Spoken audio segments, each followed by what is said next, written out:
Welcome to the Wholehearted Eating Podcast, where non-diet nutrition, weight-inclusive care, and integrative health collide.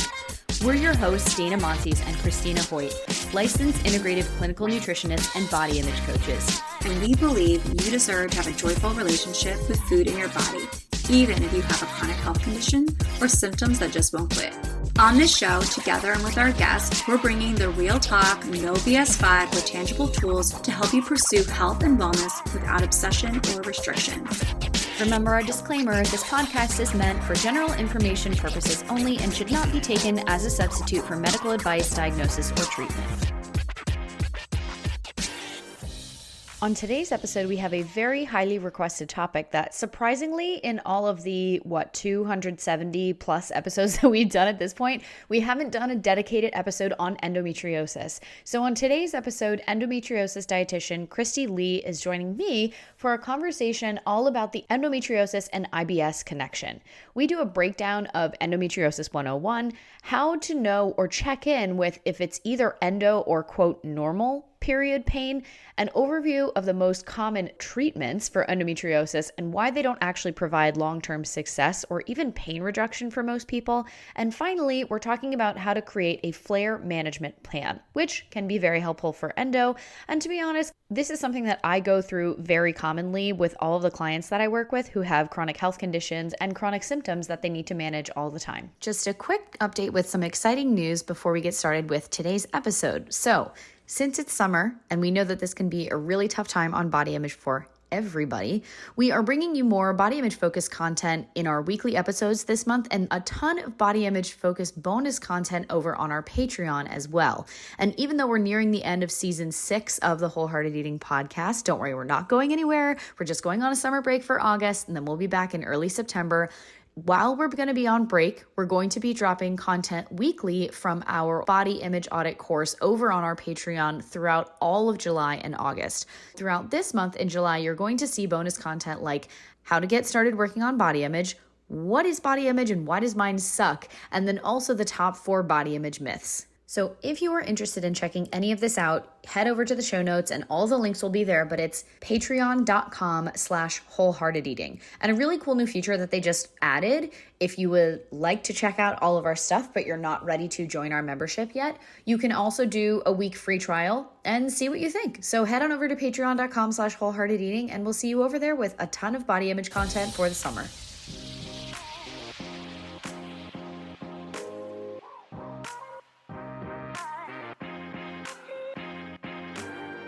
Well, Christie, thank you so much for coming on the podcast today. We are super excited to talk about endometriosis because while we've touched on endo a couple of different times in different episodes, especially when we're talking about female hormones and gut health and everything like that, we've never done an episode specifically about endometriosis. So we wanted to thank you for coming on because we can't wait to talk about this. But I would love if you could do for our listeners, maybe people aren't super familiar with endometriosis, or maybe they do, but they're like, I've been so deep in this for so long. Could you give people a little bit of like an endometriosis 101? Absolutely. So when it comes to endometriosis, it's a really long, scary word. If you've never come across it before, it can feel completely unfamiliar. Where the word actually comes from is it comes from the word endometrium. So in a woman's uterus, we have an endometrial lining, and this is the lining that supports the growth of a baby if an embryo was to implant in the uterus after a successful conceptional pregnancy. So the endometrial lining is also what leaves our body. It sheds every month during our menstrual cycle, and that's the menstrual flow or period blood that we see coming out through the vagina. So this endometrial lining, there is a type of tissue called endometrial lesions, and these lesions look very similar and they behave very similar to this endometrial lining. And if you are someone who has endometriosis, you can find this it's an endometrial-like tissue existing outside of your uterus.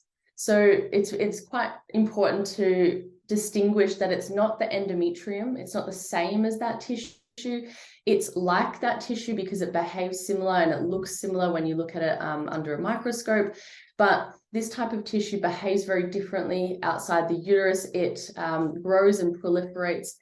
It can attach to organs nearby. We mostly find it in the pelvis, so it may be on the fallopian tubes, on the ovaries, on the outside of the uterus, and it may travel around to the bowel, the pelvic wall. But we have found endometriosis lesions growing as far as the heart, the lungs, the diaphragm, even the skin and the eye. And there have been some really rare cases of men having endometriosis as well, which is lesser known. So it's important to know that endometriosis isn't exclusive to just women.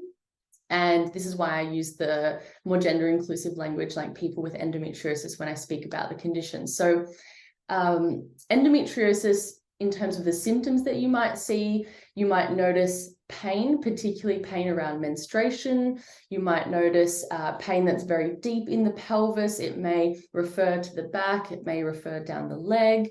And you may also experience gastrointestinal changes. So your GI symptoms like bloating, constipation, diarrhea, abdominal pain.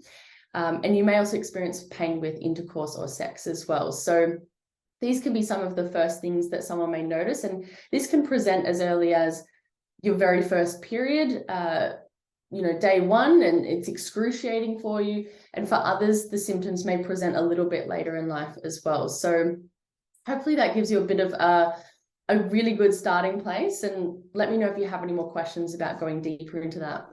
Yeah, I mean, you answered one of the questions I was going to follow up with is like, I know for a lot of people, it can take, I think the average is up to like 10 years to get diagnosed with endo. And I think because for a lot of people, the pain or the PMS, extreme PMS symptoms that a lot of people have with their periods, it's so normalized that it's like, oh, this is awful, but I just take, anti-inflammatories, or I take something for the pain, and then, we're all good. But really, regardless of whether or not you have endometriosis, that's not all good, right? So how do you know if it's more, I don't even want to say normal period pain, even though it is normalized, right? But how do you know, or what are some signs to look for if something related to period pain would be more on the endometriosis spectrum of things, and then maybe how to go about looking for different tests for that to get that confirmed, versus, let's say, more typical period pain that could be associated with maybe hormonal imbalances or PCOS or something else? It's a really good question. So periods are naturally inflammatory events anyway. So to experience some level of pain or change in symptoms can be considered normal. And what this might look or feel like is that on either the day before, or the first day of your period, or the second day of your period, or all three of those potential days, there may be some change that you notice. So that may be cramping, it may be even things like a slight change in stool, because we do notice that we can have looser stools around the very earliest part of our period. And this is because when our hormones shift, so our hormones drop right before the beginning of the menstrual cycle, and this causes the production of something called prostaglandins.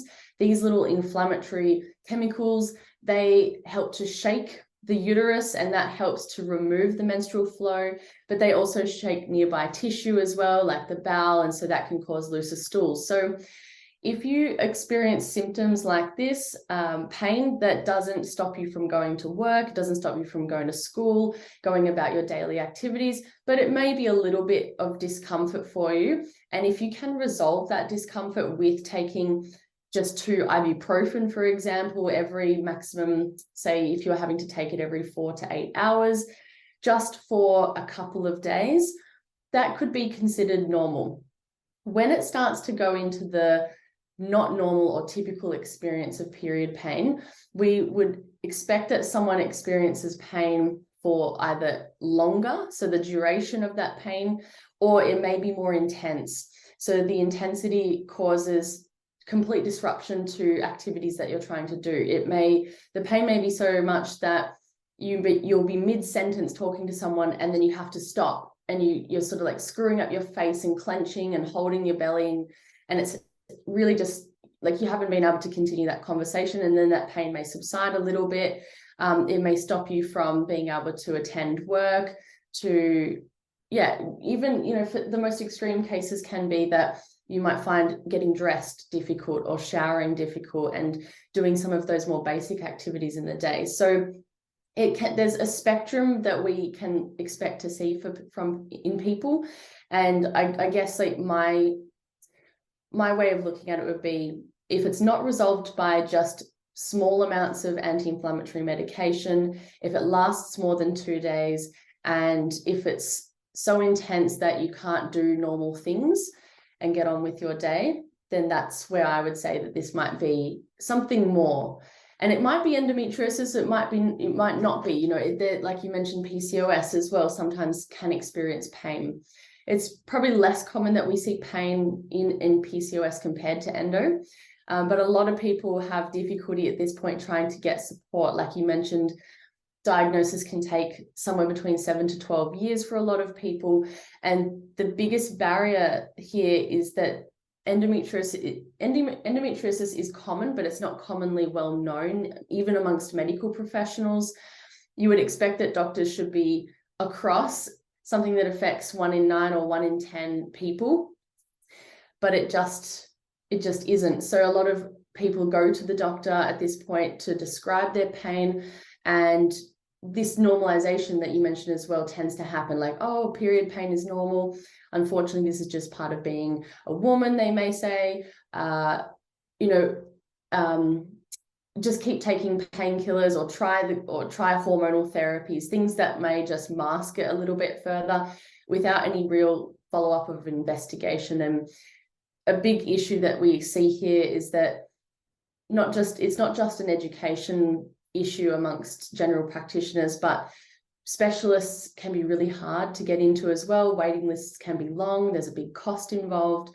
And the diagnosis for endometriosis at this point in time is still considered to be the laparoscopy surgery as the gold standard method.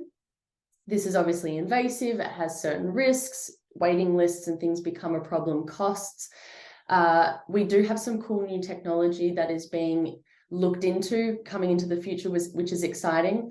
So certain ultrasound techniques with experienced sonographers has been proven to be effective at diagnosing endometriosis, but we just aren't there yet we just need more sonographers being trained in this area because it's not widely accessible. So there's hope on the horizon for easier ways to diagnose, and more research is happening, especially here in Australia, because we have so much funding happening at the moment for endo.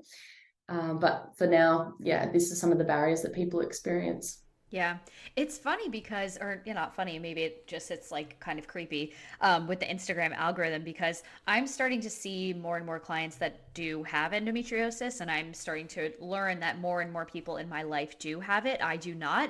But I feel like every other Instagram ad that I get now is like endometriosis clinical trials. Want to sign up? I'm like, well, this is cool. Like, we need so much more research on endo, like you were saying. There's not only a lack of knowledge with medical professionals, but then a problem with being able to get into specialists. But it is such a newer field of research because it was not something that was recognized or researched for such a long time. And research takes a long time as well. So it feels like a lot of people who either are finally getting a diagnosis of endo or who had it, you know, maybe a couple of years ago or even before that, it kind of feels like you're just, you know, throwing spaghetti at the wall and seeing what sticks. And we do know that there's a lot of common co-occurrences with other conditions that I definitely want to get into later. But speaking of the different ways to get diagnosed, you mentioned the laparoscopic surgery, and then there's these other kind of clinical trials that are happen. Can you talk a little bit more about the most common, and I'm going to put quotes around this, the most common quote treatments for endometriosis that people are commonly prescribed or told to go with, and why most of the time they don't provide long-term success or even a lot of pain reduction for most people? There's 3 main medical management strategies that doctors will utilize. So the first being hormonal therapies. So this may look like the contraceptive pill, but then we also have some more, I don't want to call them more serious or more severe, but they are in some ways. But we have certain medications that essentially completely arrest someone's period and induces what we call like a chemical menopause state. It's not something that can be taken for a very long time, but it can put a pause on the hormonal fluctuations that happen during the cycle, and therefore this helps to slow down the progression for that time period. It's a bit of a short-term strategy, and similar with hormonal contraceptives and birth control, the pill, these often tend to be short-term strategies as well, because ultimately many people do desire to start a family one day, and so at some point they will need to come off that medication and attempt for pregnancy, and then they may look at whether they go back on it later on.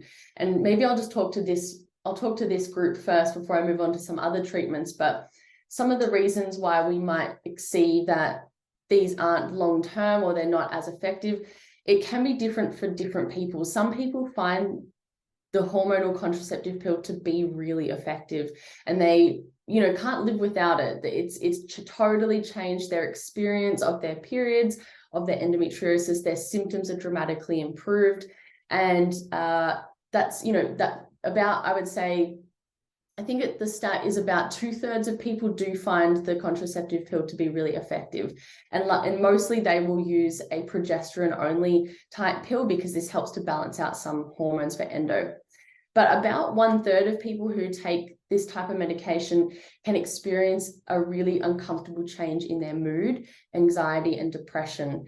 And this is really tough, because when you're already experiencing pain and fatigue of endometriosis, you've probably gone through years of being misdiagnosed or not heard. You've been told that you're making things up, it's all in your head, you're crazy. And then you get put on this pill and have a bad reaction to it. You feel more out of control, you feel more out of your own body, you are up, you're down, and it's a struggle. And it's also not helping so much with your symptoms as well. So that's a really big, that like 1/3, that's a really high number of people that don't see success with those types of therapies.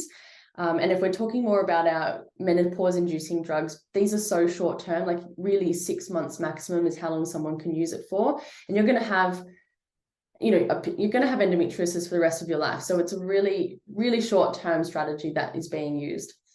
One of the other types of treatment that's really common is different types of pain medication. So often we're looking at anti-inflammatory medication, because this is what's going to help reduce the inflammation that endometriosis can cause in the body. And that can be effective for people. However, the big side effect that I talk to a lot of my people on Instagram and my clients about is that long-term use of anti-inflammatories, especially in high doses, can cause gut problems, can cause stomach ulcers, it can change the pH of your stomach, and this can lead to other worse conditions like having co-diagnosis of SIBO, like small intestinal bacterial overgrowth. So it's kind of a short-term strategy as well. Then the third major strategy that medical management uses is surgery. And this is probably the most common thing that people hear about. Not everybody has surgery, and you don't have to have surgery if you don't want to. But surgery will physically remove lesions and adhesions that have developed from the endometriosis in the abdominal cavity and wherever else they find it. And essentially, this can really help with improving any anatomical or structural changes that have been caused from the tissue. And surgery is really, really important, because no amount of medication or diet or lifestyle strategies can remove the fact that your ovaries are stuck to your uterus because there's an endometriosis adhesion that's bridging them together. So surgery will help to remove those structural changes, and it also can really help to improve fertility, because we may see that there are blockages in the fallopian tubes, so that needs to be cleared. So it's really, really important that surgery is considered. However, long-term, we don't always see really great results. Some people report that they can get up to 6 to 7 years before their next surgery, and we typically see this in people who have had an expert excision doctor, surgeon who has performed the surgery. They're very experienced, they know what they're doing and looking for, and they've managed to remove most of what they've been able to find, because it can be hard to find all the endometriosis, and an untrained surgeon in this area won't usually find all of it, and they may use a different technique called ablation, which essentially burns the endometriosis. It doesn't really dig it out from the roots, and so it can grow back and it can cause more scarring with that type of technique. So I would say that the majority of people, with how they can access a surgeon and being able to afford that surgeon, most people are seeing untrained doctors, or not untrained, but I guess less experienced, and the techniques aren't as advanced. So we see them presenting as early as every 1 to 2 years, needing another surgery again. So in terms of that burden of time off work, of the cost involved, it's really, really not a long-term solution as well. So if we can get more doctors trained in excision techniques, this would be really ideal. So each of these are the 3 major treatments. They all have their positives, they all have their negatives, and it's really individualized what's going to work for each person. Yeah, and what is just wild to me is when you were talking about hormonal birth control, which is, I would say, of the 3 things, probably the most accessible thing for most people, right? Especially because for a lot of people, they can get at least a couple of different hormonal birth control options covered by their insurance, right? So it's going to be the most affordable. But it's crazy to me when you were talking about the other medications that can effectively create an induced menopause state, that 1/3, so up to 33% of those people are going to experience these massive mood swings and then changes and everything. If that if that was a study or a surgery and it was like there's a 33% chance that you will have a very negative side effect, most people would be like, there's no way I'm going to do that. But unfortunately, because endometriosis is such a rough condition to have that affects every single day of your life, and it's so incredibly painful, especially depending on how yours presents. It could be around ovulation that you have really bad pain, it could be around your period that you have really bad pain, and it can seem like there are no good solutions within your reach. People will take that chance, right? And I wanted to talk about also one of the other reasons that it's so hard to really get a handle on the pain and the symptoms of endo, even if you have had the surgery, especially because, at least from what I've heard, most of the people in my wide circle that have had the surgery, it's been an ablation, right? And so they've burned off the tissue. It's caused a lot of scarring. It hasn't really caused a ton of reduction in pain, except maybe the first couple of months or something. But I wanted to talk more about the connections between endometriosis and IBS or gut issues, because I find that when people are first coming into the endometriosis space, they're like, wait a minute, there's there's a gut connection here too? Like, are you kidding me? I'm already in so much pain. And they're wondering why there is that huge connection, as opposed to there just quote unquote being those lesions in between, whether it's the uterus or the fallopian tubes and the bladder or the gut or anything like that. So can you talk about the connections between endometriosis and IBS and what makes it so difficult to treat both of them together?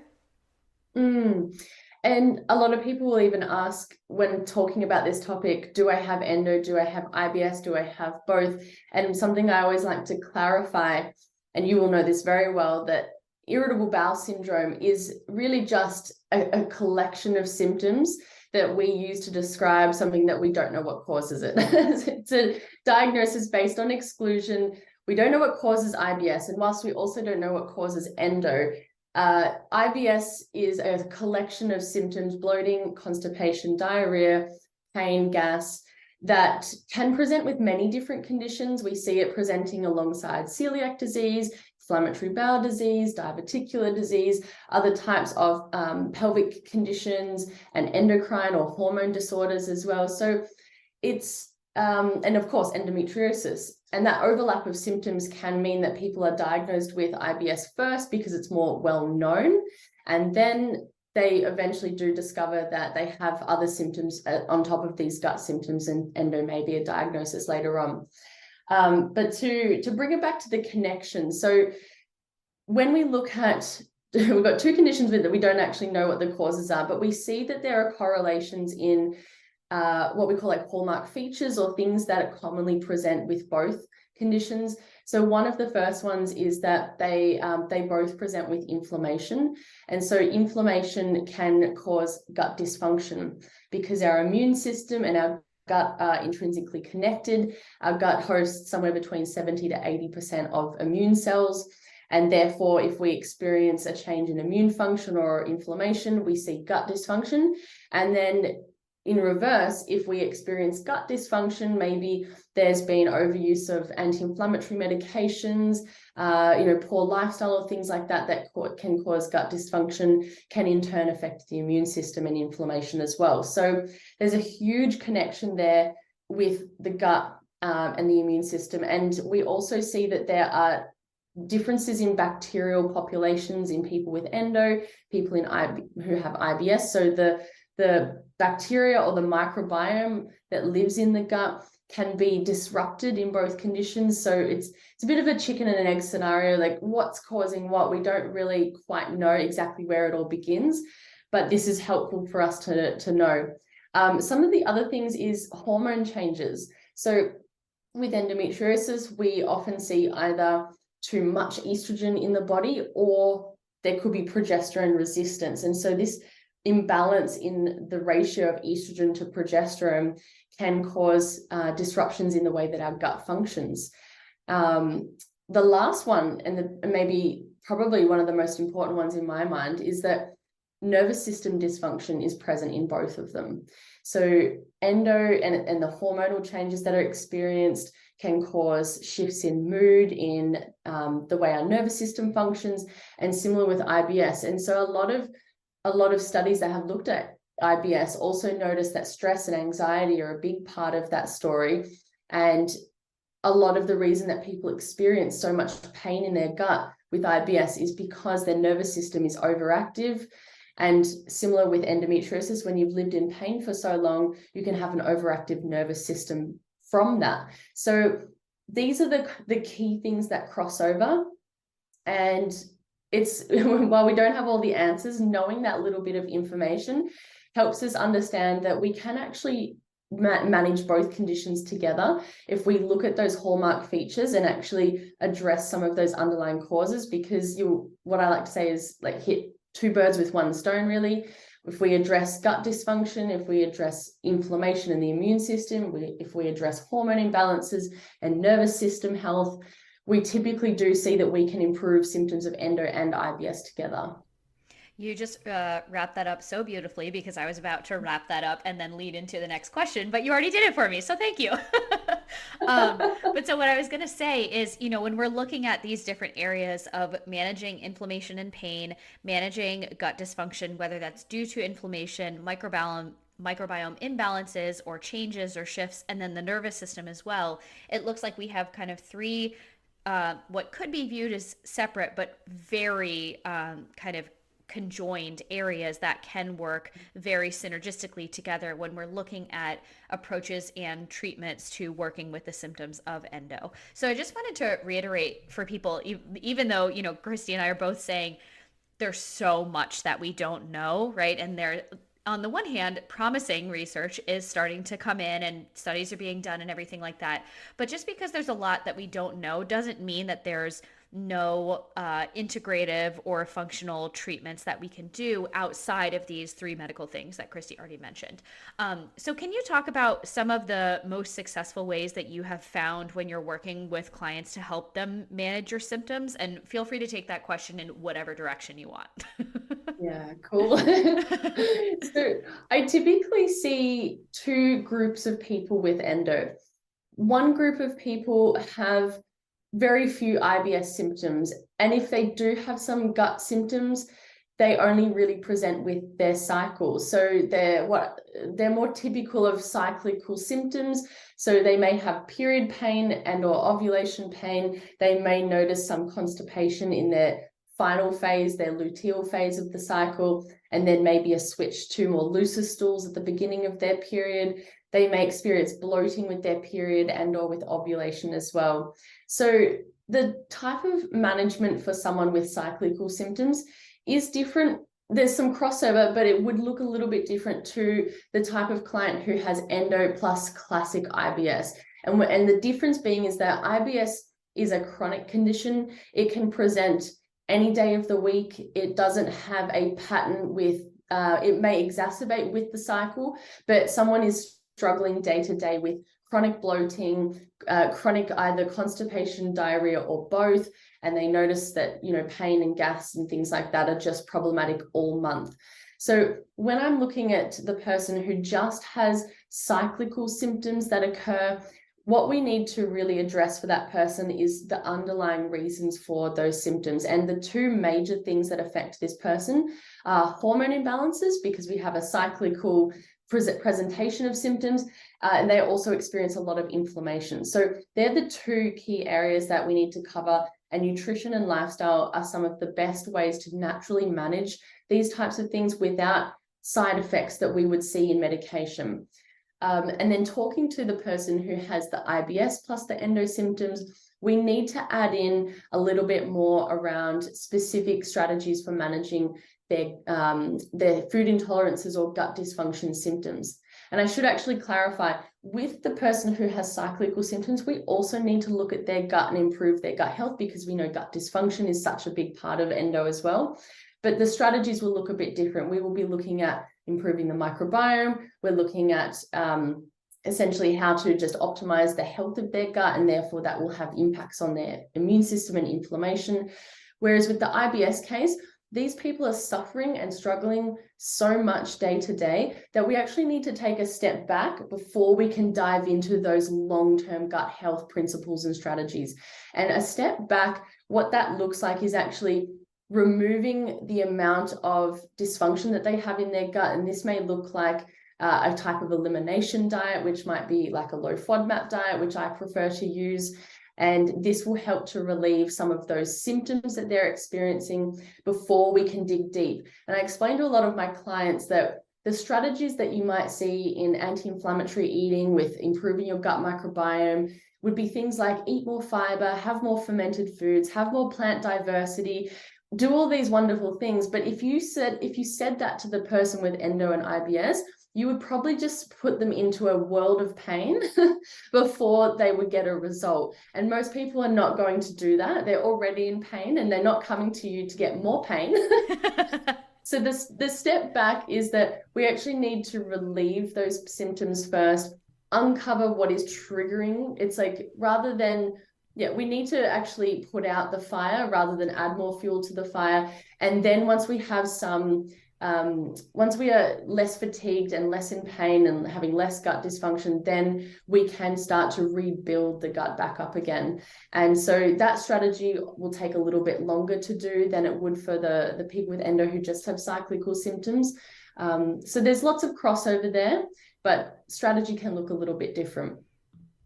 Yeah, I mean, it's both cases are so complicated in their own ways, right? And it sounds like when when the symptoms are more cyclical or related to the menstrual cycle, it's like we're trying to do acute care specifically within the problematic times of the month and then more general care for the rest of it. But when you are someone who's dealing with, whether you have endometriosis or not, if you quote just have IBS or other gut symptoms, like you mentioned, we're trying to relieve the symptoms and then also look for the long-term root causes and solutions that we can deal with.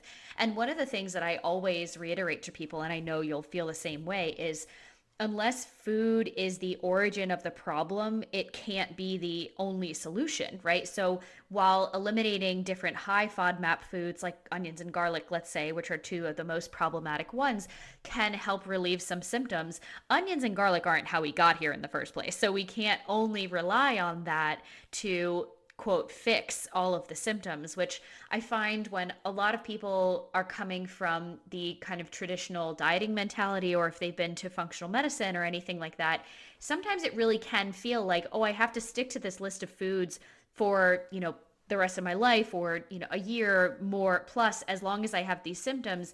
And then it can feel like, oh well, if I'm not sticking to that food list, then the symptoms are my own fault. And as we had talked about before, with the nervous system dysregulation that can happen in both IBS and endometriosis, that's not going to be doing anybody any favors. That's exactly right. And I think that that's really important to say all of that, that something like food, like using elimination diet, like the low FODMAP diet, is purely just a tool, and it's something that can create such immediate relief for people who are really, really struggling, because dealing with the root cause things, which is that gut dysfunction, nervous system dysfunction, and inflammation, doesn't change overnight. It's not something that we can see a big result in immediately. And when you're really struggling, it can be really hard to, in the middle of a painful, daily pain and daily gut symptoms, to cook, from scratch, and to be having more vegetables and making these big changes. And so it's important to me that we use it as a tool to relieve people, and then they can essentially create more capacity in their life to then pick that up and then reinvest that capacity into those strategies. And so it's the step-by-step process is really important. But you mentioned just before about people feeling like they have to stay on this list forever, which is absolutely not the case. And some of the more concerning people that I've heard from are some people who've been following restrictive diets for 6+ years and didn't have any clue that we need to re-challenge those foods. We need to personalize the diet. And then more importantly, probably the most underspoken about component is the long-term gut strategies. Because if someone has food intolerances, there's a reason for that. There's something wrong with the gut. It's inflamed, there's microbiome imbalances, and it's not until we correct those things that you're going to start to be able to expand the variety of food in your diet again. And getting into those root causes is actually what's going to get you that kind of dream, existence where you're able to feel good eating food, but also have a variety of food in your diet and not feel restricted, which is so important. Yeah. And I think you do a great job of reiterating that over and over in your Instagram, and like all of the marketing things that you do is like, yes, the low FODMAP diet, or, specific low FODMAP management, depending on, the type of person that you're working with and their history of restriction with food, can be a really helpful tool. But we're not doing this for a long time because, as we will probably get to talking about as well, people who have been on either carbohydrate restricted or FODMAP restricted, fermentable carbohydrate restricted diets for a long time, you can start to see the opposite problem, right? Let's say we're having a lot of symptoms because you have an excess or an abundance of opportunistic, which would be, colloquially like bad, quote unquote, bacteria that are really not doing your gut any favors. They're causing a lot of fermentation when you eat these certain foods. If you then starve all of our beneficial bacteria of their food source by going too low FODMAP for too long, you can see a lot of the same types of symptoms, which is really, really difficult and hard to explain to people. Also, they're like, well, wait a minute. So you're telling me that too much is bad, but also I shouldn't cut it out completely because too little is bad, because that's actually going to make it worse long term. Like, yeah, we're trying to find that, sweet spot in the middle. But speaking of gut stuff and nutrient malabsorption and other, conditions that can result as of having endometriosis, a lot of inflammation, nervous system dysregulation, and then gut dysbiosis or dysregulation as well. Do you find that there are a couple of different nutrients that are commonly deficient in endometriosis clients? Or, alternatively, do you find that there are some, and I'm going to say nutrients instead of supplements here, because I know you won't give like a blanket supplement recommendation, but we'll say specific nutrients that you find a lot of success with for helping people manage pain and other endo symptoms? Yes, definitely. If we do a blood test, probably the top two things I consistently see in almost everybody with endo is a deficiency in vitamin D and iron. And this makes sense because iron, a lot of people with endo are suffering with really heavy menstrual periods. So we're losing a lot of iron every month. And also iron deficiency is just the most common nutrient deficiency in the world. Especially as a menstruator, you're not only you're losing iron, but it's also incredibly hard to get enough iron from your diet. It interacts with so many other nutrients, and especially if we're starting to eat more plant-based or more anti-inflammatory, then we're going to see a drop in iron intake because we're reducing our red meat intake and other types of animal products too. So iron is a huge one. And if you are fatigued with endo, correcting your iron deficiency is so important, because we could do all of the things around morning and night wind down and wind up routines. We could talk about regular eating and blood sugar balance. But if you've got an iron deficiency or iron deficiency anemia, you're just going to feel so tired. So we need to find out. And right in the beginning of my programs, I get them all to go and do a blood test with their doctor, and I list out all of the things that we'd like to investigate. So iron is number one. Number two, I mentioned, which is vitamin D. And vitamin D is involved in our immune function, and it's also involved in mood too. So it's not surprising that we see this low, but I must admit as well, again, our Western lifestyles, our sedentary lifestyles, we are indoors most of the time. And even people in Australia where we have the most incredible amount of sun, we see vitamin D deficiency being so common over here as well. So again, it's really easy to correct that. It's really easy to identify it on a blood test. And again, so important to get that corrected. And there was actually an interesting study that looked at vitamin D dosed in really high amounts for managing menstrual pain, and they found that high dose vitamin D helped with menstrual pain too. So there's probably a link there. I mean, it's affecting the immune system. I imagine that affects inflammation and therefore pain levels. So really, really cool. Your second part to this question was around, can you remind me what that was? Yeah, so and you kind of mentioned this already with vitamin D and iron, but any other nutrients or maybe herbs or anything. And again, disclaimer, we're not saying you should go out and take these, listeners. Work with a qualified practitioner, but they should know that at this point. But other nutrients or herbs or any kind of combinations of things that you find a lot of success with for helping managing pain and other endo symptoms.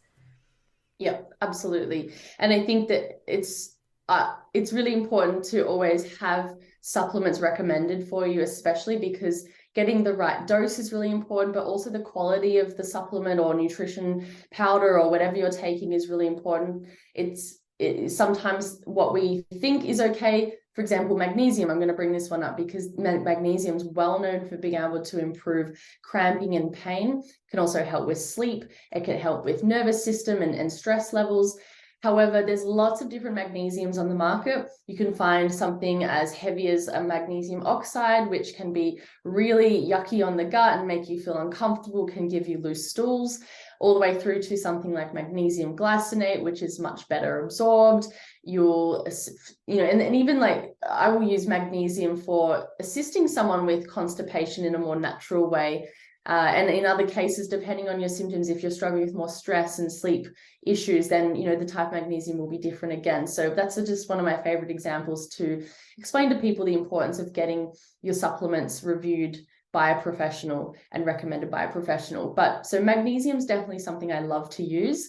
Other things that I find extremely beneficial, and I rarely meet someone who meets their omega-3 required intake just through diet. So omega-3 comes up again and again with my clients. If you're not having 2 to 3 portions of oily fish per week, which is kind of the minimum that we would want to achieve to help with pain reduction, then we do need to look at using an omega-3 supplement. I would say that in terms of the cost, in terms of accessibility and the taste, not everybody likes oily fish in the way it's quite smelly. So if you're that person, definitely, talk to someone about getting onto a really high quality omega-3. Other things that I like to use, it really depends on the symptoms. So if I was to sort of stay in the realm of generally what would work for most people with endo, I would also be looking to a really high quality prenatal or multivitamin. And the reason I say this is because a prenatal or women's multi, for example, will contain a really beautiful suite of B vitamins in there. It will often contain zinc. It will contain some vitamin D. If we can even get types of multis that contain polyphenols and other antioxidants like vitamin A, vitamin E, vitamin C. These are all really, really beneficial in general for most people with endo because these will help with reducing inflammation, but they also help with nervous system function as well. And when you have endo, there are going to be days where you don't have the energy to cook. You are feeling up and down in your mood. You're feeling overwhelmed, and all of these things can impact your access to food, whether you are starting to use a little bit of takeout or you've managed to get a little bit of, kind of a balanced plate going on, but you're missing maybe the portion of veggies we need to really get you that anti-inflammatory, antioxidant benefit. And so this can just really help to add in maybe what is missing. But again, it's really, I find that with the multis and the prenatals, this is probably one of the most important groups to get a recommendation from, because not all of these that you'll find over the counter contain activated types of B vitamins. You will also find that dosages can be really low for certain nutrients, like they put lots of stuff in there, but it's only 1 capsule a day. So in terms of the dose that you're getting of zinc, it's so negligible. You're not going to see a benefit from taking that. So yeah, really important to get a high quality one and a practitioner recommended product. Yeah, definitely. Well, especially if you go to, any old drugstore or grocery store and you're like, oh, I'm just gonna, try this one. I don't know how it is in Australia, but in the US, not everything is regulated by the Food and Drug Administration, and it sounds like it's the same way over there too. And especially because there's no way that the FDA could keep up with the amount of supplement brands and companies that are popping up every single day, especially when there are different nutrients that will kind of like have their moment. So a while ago it was like cod liver oil, and then fish oil, and then probiotics, and then vitamin D, and now magnesium's kind of having a resurgence. And then I think zinc is like kind of an up and coming nutrient that a lot more people are talking about, or like electrolytes. And there's no way that all of this can be regulated. And actually, really interesting crossover to another point in my life. I also coach swimming, and we always have to take these basically drug trainings and stuff like that. And they, of course, tell you these like scary stories of like national level athletes that will have their urine tested and they're like, oh, I was just taking, B vitamins. And they were, but because it was something that they just got at, the drugstore or the grocery store or something, there was some kind of unknown ingredient in there. And now they can't compete in their sport anymore. And that's kind of an extreme example, but if you are going to be taking supplements, especially for the purpose of managing different symptoms, you want to make sure you're getting one, what you're recommended, what you're prescribed, and then what you're looking for to help manage that pain, especially. Totally, completely agree. Yeah. Okay, so speaking of, one of the things that you mentioned, I think a while ago, I went a little deep digging in your Instagram to find this, but I would love if you could help the listeners if they are people who are dealing with endo or IBS, both, or a lot of period pain, let's say, coming up with what I like to call with my clients a flare management plan. Yeah. Do you want me to talk about what that looks like? Yeah, I love that. Yeah, cool.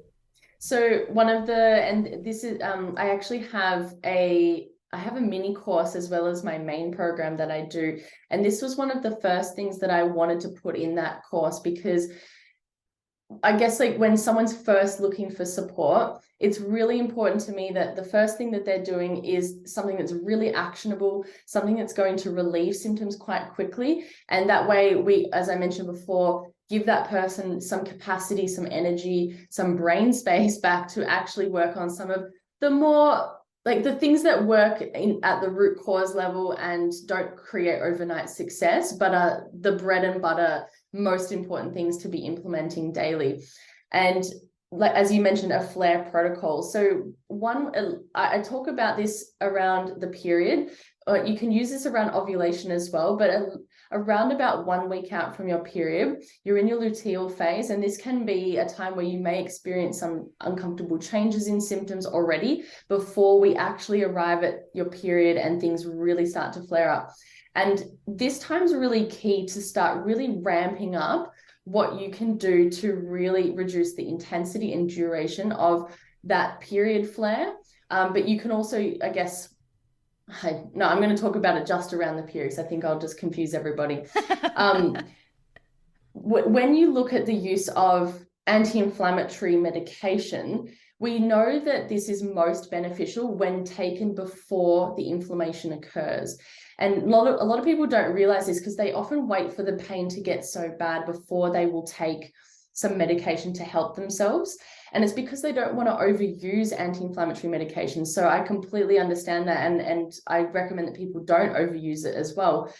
But what we learn from this and know about this is that if we actually implement things before the pain happens, before this flare up is going to occur, we can get well ahead of it and have a dramatic difference on someone's experience of their period. So in this time period before, things that someone can be looking at improving or implementing about their diet and their lifestyle is anti-inflammatory diet, and also looking at other inflammatory things like the type of exercise they're doing, the amount of stress that they're experiencing, even like care duties and things like that. So I'll talk a bit to the foods and things that we can do. So it's really tough to be eating really well all the time. You know, we're constantly faced with takeaway, we're faced with, you know, social events, and all of these things can make it really hard for us to consistently eat well. So if all you can realistically do is 1 week out from your period, start to make some shifts and changes, like increasing the amount of vegetables, colorful foods that you have on your plate. So I recommend trying to get it to at least half of your plate being covered in colorful vegetables. Looking at snacks and making some switches around for adding in more fruit, adding in more nuts and seeds, because we get beautiful anti-inflammatory oils from nuts and seeds. Even ramping up the amount of fish or seafood that you might plan in that week, rather than having as many, you know, fatty cuts of meat, for example. So little changes like this can make a big difference. Probably some of the most influential changes that I've seen my clients make that get incredible results is really ramping down the amount of caffeine and alcohol before your period and during your period. That is a huge game changer, and it's probably one of the most difficult ones for people to change, because alcohol is so embedded in society as something that we are doing either multiple times per week or binging on the weekend. This is a huge problem here in Australia. I'm sure it's the same in the US. And caffeine, we're so addicted to caffeine, and when you struggle with fatigue, you can fall into this trap of thinking that I need caffeine to have energy every day. I can't survive without my caffeine, and not realize that actually the way that the caffeine's affecting your adrenal glands, therefore your cortisol and stress levels, it increases pain sensitivity, and it causes more gut dysfunction, because it, you know, causes our gut to essentially expel itself. There's so many reasons why it doesn't support a body with endo. So really improving on something like that, even just for that week out for the period and then during your period, will make a huge difference. And there's so many other things you can do as well by looking at types of exercise. So switching out from very high intensity exercise, which is of course wonderful for the body, but it does, you know, exercise will cause inflammation, and we just don't want to add more fuel to the fire around this time. So switching to lower intensity exercise, adding in a little bit more mindfulness activities, whether that be walking or meditation or journaling, or, you know, kind of just like even booking in for a massage or a facial or something that really gives back to your body, and it's kind of a more nurturing time for yourself. And they're probably some of my favorite tips. Yeah, definitely. In case anyone didn't hear, don't do CrossFit when you're leading up to your period. I mean, the thing I always like to reiterate here too is intensity is relative, right? Especially if you are a person who isn't a gym person, right? Like you don't enjoy exercise or anything like that. Going for a walk with your dog, if that seems intense for you, then maybe we need to pull back on that for the week before your period and we focus on more restorative movement, whether that's stretching. I'm always trying to say stretching instead of yoga, because so many of my type A clients, and I'm not saying that all of you are type A, but many of you are, is they're like, I hate yoga, I can't do it. I'm like, okay, let's just try some stretching, right? Like that works too. You know, linking breath to movement can be really helpful. But yeah, all of those tips are great. And I think that, you know, we talk a lot about autoimmune disease, and I have celiac, so does Christina, my co-host. And we talk frequently, whether we're talking about autoimmune disease or different gut issues or endometriosis, anything like that. It's really, really helpful to have, whether you want to call it a flare management plan or like a little bit of a rescue aid or whatever it is for the days when you're not feeling great. Because when you have a chronic illness, like you mentioned way at the beginning of the episode, there are always going to be days where you don't feel great. And that doesn't mean that you're doing anything wrong. It's just the way your body is, you know? So That's I just want to that's say and I think thank you. Oh, go ahead.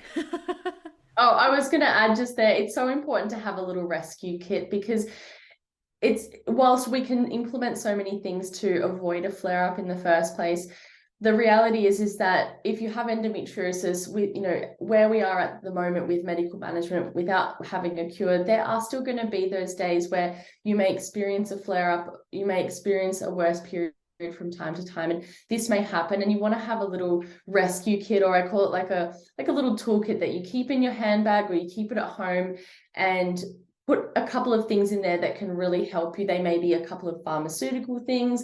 They may be your TENS machine, your hot water bottle. They can be peppermint oil capsules. So looking at like more natural things that you can be adding in as well. And my favorite thing to put in this that I don't think a lot of people think about is actually having your flare management plan written down on a piece of paper, and it's inside this little box or it's inside your handbag. Because one of the challenges people face is that when they are in a flare, they're struggling, and people around you who love you and care for you, they want to help, but they don't know how sometimes. And it can be a really stressful experience because you're in so much pain that you can't even articulate what you need. You don't know what you need. You just need help. You just need something. And then this person saying, what do you need? How can I help? And it's like, So like, here, open up a little toolkit. Here's my list. Here's my list. Have a read. Because like the list should really say, if I'm experiencing these types of symptoms, these are the things that may help me. These types of symptoms, this may help me. And so this person can quickly reference this list and go, oh my gosh, let's grab this, let's try this. And you don't need to communicate it so much because it's already on this piece of paper. And I think that can make a world of difference for people with endo. Definitely. Well, I just wanted to thank you for all of these wonderful tips and all of the information that you've shared with us today. So if people are interested in going to learn more about you, or you mentioned your course, your mini course, your Instagram, everything like that, please tell them everywhere that they can find you. Amazing. Yeah. So you can find me on Instagram at endometriosis.dietitian. And my main program, it's called Beat the Endo Belly. And this is designed specifically for people with endometriosis who have that chronic IBS symptom as well.